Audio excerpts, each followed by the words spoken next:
This morning, on behalf of the NDP caucus, I sent a letter to the Speaker of the House of Commons requesting an emergency debate on Stellantis' announcement last week that it was closing its Brampton plant, and with the elimination of some 3,000 direct automotive jobs, and with billions of dollars of taxpayer support at stake.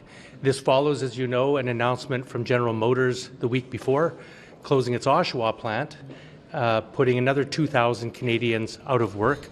So we're facing what looks to be a pattern of job loss in Canada's automotive sector that not only is costing us 5,000 direct jobs, but thousands more of indirect jobs in the area. So we think that we need an emergency debate now to have a discussion about what the action plan of this government is, both to protect Canada's automotive sector and to respond to what is clearly a deliberate attempt by President Trump to cannibalize major parts of Canada's industrial sector. Secondarily, you know, we've seen nothing but unilateral concessions from Prime Minister Carney since he took office, from giving up the digital services tax that would have taxed some of the biggest companies in the world, American tech giants, on profits made in Canada, to folding on the Golden Dome negotiations, to adopting Donald Trump's military spending targets, to recently offering up the Keystone Pipeline, which is directly opposite to Canada's economic plan to diversify our oil and gas exports away from the United States, who pays us less for our products. So I think Canadians are legitimately asking, after 6 months of the Carney government, when will we start to see some successes? When will we start to see some equivalent benefit to Canada instead of concession after concession after concession by the Carney government getting nothing in return? Thanks. You talked about concessions there. The Liberal government did make the decision to remove some tariffs on Chinese steel as well as some tariffs on the United States. Do you agree with that decision?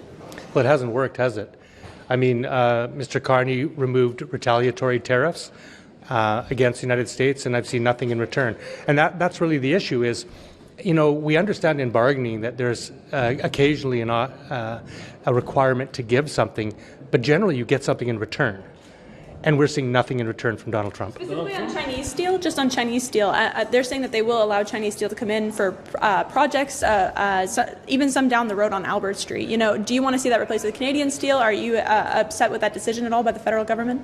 Well, what the New Democrats have been consistent on is we want to see Canada build up our own domestic self-sufficiency, and that means producing more Canadian goods here. I'd like to see us focus on developing the Canadian steel sector instead of relying on importing steel from any other country.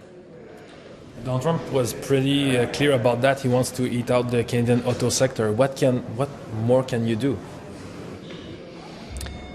Well, I think that's up to Mr. Carney to finally tell the Canadian people. He's the government. But what Canadians are seeing is nothing but economic harm and job losses across the board. There hasn't been a single victory in 6 months, not one. And I could probably name you 10 concessions that Mr. Carney has given Donald Trump. So what can we do? Well, for one thing, I like the idea of suing Stellantis in court. I know Madame Joly spoke about that. We pledged billions of dollars, I think it was $3 billion, in taxpayer support to the Brampton plant. I think it was $15 billion if you include the battery manufacturing. And you see Stellantis turn around and betray that deal with Canada. So I think we have to use every tool at our disposal.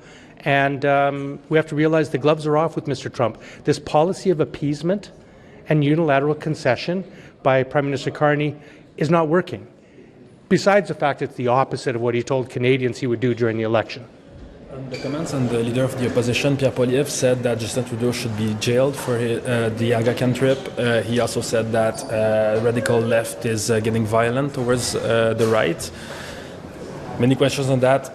How do you describe these comments, and do you see violence from your political team or, say, a family?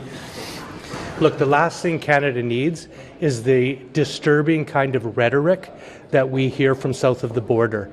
You know, we've heard Donald Trump repeatedly threaten his political opponents with jail. That is unacceptable. it's inappropriate, and frankly, it's dangerous to a democracy. So I categorically reject Mr. Poilievre's,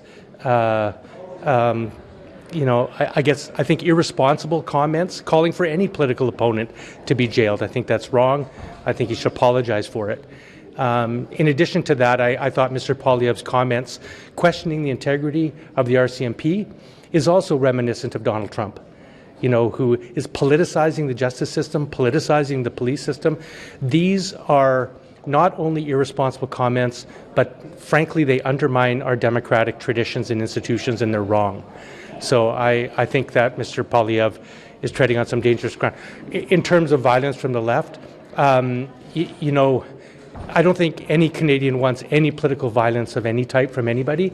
I don't think it can be pinned on any particular political persuasion. Frankly, what we need to do is create a culture where politicians are speaking with accountability, with respect, and I think that's the best thing we can do to model the kind of behavior we want Canadians to demonstrate. If those comments are dangerous and irresponsible, should Mr. Poilievre remain as Conservative leader? Well, that's up to, I guess, the Conservative base. He faces a leadership in February, but I do think those kind of comments are very Trumpian. They have no place in Canada. I don't think Canadians like that kind of talk, and Mr. Poilievre will face the consequences for them. Mr. Davies, Mr. Poilievre put out a letter to the Prime Minister kind of laying out some of the concrete things he wanted to see in this budget. I know you've talked about how you don't want to see an austerity budget and you want to see some investments. Are you going to lay out a list of some concrete measures this government has to take to win your support? Not at this point. We're not bargaining with the government. We're not bargaining in public or private. We've been very clear. We're going to wait and see what the budget says. Mr. Carney is the head of a minority parliament. It's up to him to craft a budget that can win the support of one of the three opposition parties. We've been very clear. We have a very strong lens. Will this budget help working families in this country or not? We have been very clear we will not support an austerity budget. We believe now is a time for investing in Canadian communities, Canadian businesses, Canadian workers, and Canadian infrastructure. And finally, we've said that we really want to see significant policies that will create good jobs for Canadians, will build affordable non-market housing for Canadians, and build our healthcare system, because we think you can't have a healthy economy if you don't have a healthy workforce. And these are the kind of nation-building projects that I think we share with Mr. Carney. But we're going to be waiting and seeing what that budget actually says, and we'll pass judgment at that time. Okay? Thank you very much. Appreciate it.